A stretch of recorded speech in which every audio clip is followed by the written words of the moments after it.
Grabe na to. Kim Chu, kinaiinisan at kinamumuhian ang sarili.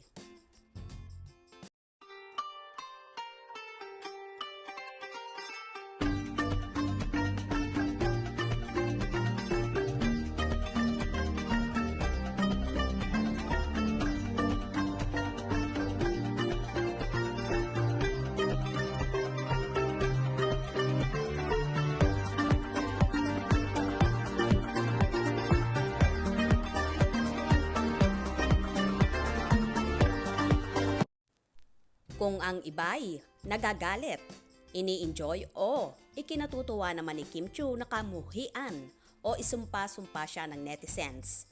Ito yung masasabi kong hate that I love, yung hate messages that I love. Masaya talaga ako rito sa kind of hate na natatanggap ko. Paliwanag ni Kim sa Thanksgiving MediaCon para sa Linlang.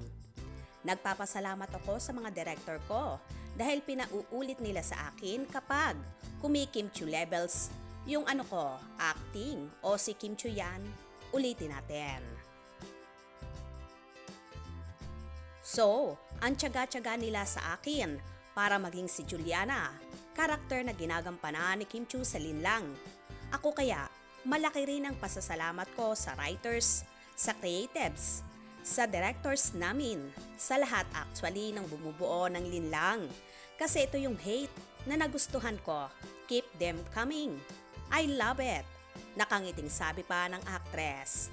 Nasabi rin ni Kim na siya man ay nagugulat sa ginagawa ni Juliana at naiinis din siya at the same time. Kapag pinapanood ko siya, nagugulat ako for the longest time. Hindi ko naiisip na gagawin ko ito. May tamang timing pala sa lahat ng bagay. Nagpapasalamat din ako sa Dreamscape na ibinibigay nila sa akin. Itong role na ito, nag-explore at tumaya sila sa akin as Juliana. Sabi pa ni Kim, ako, naiinis din ako sa kanya. Actually, habang ginagawa ko siya, kaya nga kalaban ko lagi ang sarili ko. Pero syempre, kailangan kong maniwala sa ginagawa ni Juliana para kapag inarte ko siya, ay magagalit kayo. Katulad sa sarili ko as Kim Chu. Naiinis din talaga ako sa kanya. Samantala, itinanggi ni Kim ang ukol sa chikang hiwalay na sila ng kanyang boyfriend na si Sian Lim.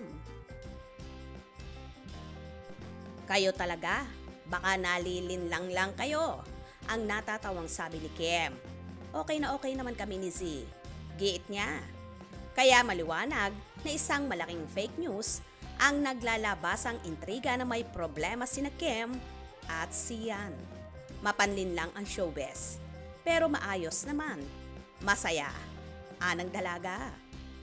Ang Linlang ay napapanood sa Prime Video at kasama dito sina Paulo Avellino, JM De Guzman, Kayla Estrada, Ruby Ruiz, Maricel Soriano at marami pang iba. Kaya naman tumutok at wag na wag pauhuli sa mga maiinit na kaganapan. Anong inyong magiging reaksyon sa bidyong ito? Comment below.